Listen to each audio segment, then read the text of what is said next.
بسم اللہ الرحمن الرحیم صلی اللہ علیہ وآلہ وسلم۔ آج کا جو میرا عنوان ہے وہ ہے بیٹی کو زندہ درگور کرنا۔ ایک مرتبہ ایک شخص نبی کریم رؤوف الرحیم صلی اللہ علیہ وآلہ وسلم کی بارگاہ میں آیا اور کہا کہ ہم جاہلیت والے ہیں، بتوں کی عبادت کرنے والے تھے، تو ہم اس زمانہ میں اپنی اولاد کو قتل کر دیا کرتے تھے۔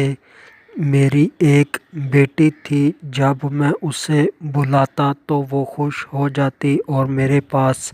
آ جاتی۔ ایک مرتبہ میں نے اسے بلایا، وہ میرے پاس آئی،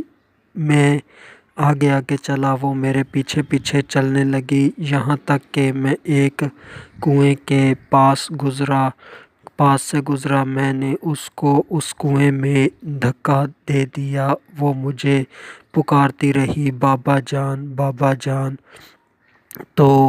نبی پاک صلی اللہ علیہ وآلہ وسلم کی آنکھوں سے آنسو جاری ہو گئے، تو صحابہ کرام نے دیکھتے ہوئے فرمایا کہ تم نے نبی پاک صلی اللہ علیہ وآلہ وسلم کو غمگین کر دیا۔ تو نبی پاک صلی اللہ علیہ وآلہ وسلم نے فرمایا کہ یہ اپنے عمل سے غمگین ہے۔ تو نبی پاک صلی اللہ علیہ وآلہ وسلم نے اس شخص سے فرمایا کہ دوبارہ یہی واقعہ سناؤ۔ تو اس نے دوبارہ سنایا تو نبی پاک صلی اللہ علیہ وآلہ وسلم کی داڑھی مبارک آنسوؤں سے تر ہو گئی۔ تو یہ شخص نبی پاک صلی اللہ علیہ وآلہ وسلم کے پاس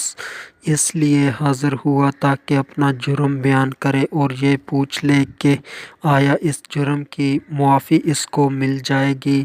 اور اللہ پاک اس کو بخش دے گا یا نہیں۔ تو نبی پاک صلی اللہ علیہ وآلہ وسلم نے فرمایا کہ ایمان لے آنا زمانہ جاہلیت کے گناہوں کو بخش دیتا ہے، اب نئے سرے سے اعمال کا آغاز کرو۔ اور حضرت عمر فاروق رضی اللہ تعالی عنہ بھی زمانہ جاہلیت کے متعلق فرماتے ہیں کہ جس نے دنیا میں سب سے پہلے عورت کو حقوق عطا فرمائے،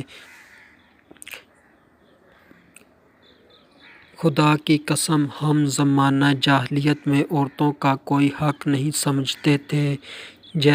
یہاں تک کہ اللہ پاک نے ان کے متعلق وہ احکام نازل فرمائے جو نازل فرمائے اور وہ حق مقرر فرمائے جو مقرر فرمائے، یعنی کہ حضرت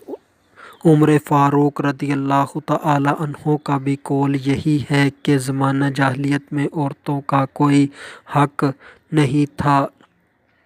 اور جو دین اسلام ہے اس نے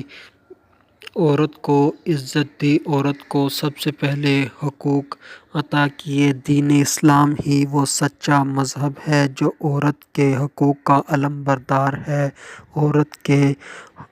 حقوق کے لیے سچے طور پر کھڑا ہے۔ اور آج کے دور کے اندر اگر کوئی عورتوں کے حقوق کا علم بردار بن بھی جائے تو وہ اپنے مقاصد کے لیے عورتوں کے اندر اس طرح کے جذبات پیدا کرتا ہے اور اپنے مقاصد کو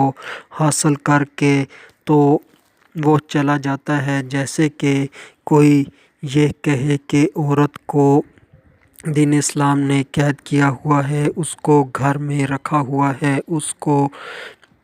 پردے میں رکھا ہوا ہے، تو یہ ایک ظلم ہے عورت کے ساتھ۔ تو کوئی عورت اس کی باتوں میں آ جائے اور وہ گھر سے باہر آ جائے، پردے کو ترک کر لے اور پردے کو ترک کر دے اور وہ اس کی عزت لوٹ کر چلا جائے، یعنی کہ اس کے ساتھ بدکاری کر کے چلا جائے، تو ایسے ہی ہوتا ہے کہ یہ جو جنسی درندے ہوتے ہیں یہ مختلف حیلوں بہانوں سے عورتوں کو اپنے قریب کر لیتے ہیں اور پھر استعمال کر کے چلے جاتے ہیں۔ تو اسلام ہی عورت کا سچا خیر خواہ ہے۔ عورت کو دین اسلام نے ہی عزت دی ہے، دین اسلام نے ہی عورت کو وقار دیا ہے، دین اسلام نے ہی عورت کو ایک مقام دیا ہے، دین اسلام نے ہی عورت کو وراثت دی ہے، دین اسلام ہی ہے جو عورت کی گواہی قبول کرتا ہے، دین اسلام ہی ہے جو عورت کے حقوق کا تحفظ کرتا ہے، اس کے حقوق اس کو دیتا ہے۔ عورت کو جو زندہ درگور کی جاتی تھی اس کو زندہ رہنے کا حق دیتا ہے۔ تو اب عورت کسی کے لیے ماں ہے تو ماں سے محبت کی جاتی ہے، ادب و احترام کیا جاتا ہے، کسی کے لیے بہن ہے تو بہن سے محبت کی جاتی ہے اور اس کے ناز برداشت کیے جاتے ہیں اور اس کی خدمت کی جاتی ہے، اچھا سلوک کیا جاتا ہے۔ عورت کسی کے لیے بیوی ہے تو وہ اس کی جنسی تسکین کا ذریعہ ہے اور ساتھ ہی ساتھ وہ اس کی عزت ہے، وہ اس کے لیے کٹ مرتا ہے۔ اگر اس کی عزت پر کوئی آنچ آ جائے تو عورت کا پورا دفاع کیا جاتا ہے۔ اور اسی طرح عورت کسی کی بیٹی ہے تو بیٹی کا معاملہ تو اتنا سنگین ہوتا ہے کہ کوئی اپنی بیٹی کے متعلق ایک جملہ بھی سننا پسند نہیں کرتا، ایک لفظ بھی سننا پسند نہیں کرتا اور نوبت قتل تک آ جاتی ہے۔ اور اسی طرح سے عورت کے جتنے بھی روپ ہیں، جتنے بھی اس کے رشتے ہیں، سب کی عزت کی جاتی ہے، ان کو مقام دیا جاتا ہے دین اسلام کے اندر۔ تو یہ اس چیز کو محسوس بھی کرتی ہیں۔ اور اگر کوئی یہ کہے کہ عورت کو مرد کے برابر کیوں نہیں کیا، عورت پر فلاں پابندیاں کیوں لگائیں، وہ شوہر کے ماتحت اور اس کی خدمت کرتی ہے، ایسا کیوں کرتی ہے وغیرہ وغیرہ، ایسے جاہلوں کو چاہیے کہ وہ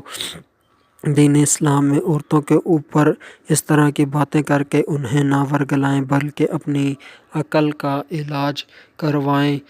تو جو مسلمان بہنیں ہیں ان سے یہی ہے کہ دین اسلام ہے جس نے آپ کو یہ سارے حقوق دیے ہیں، اور وہ جو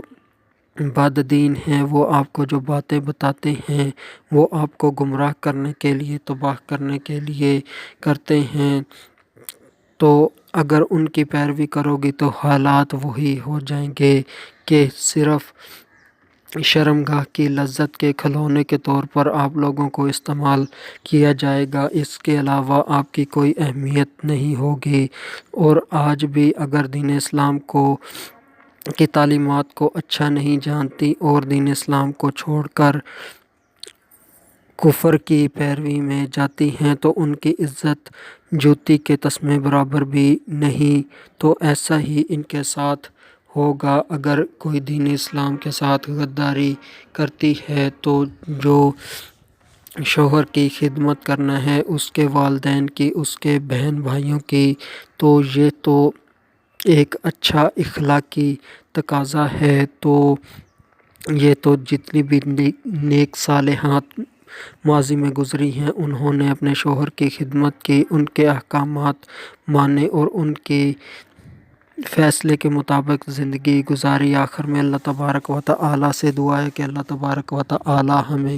گناہوں سے بچائے اور نیکیاں کرنے کی توفیق عطا فرمائے، آمین۔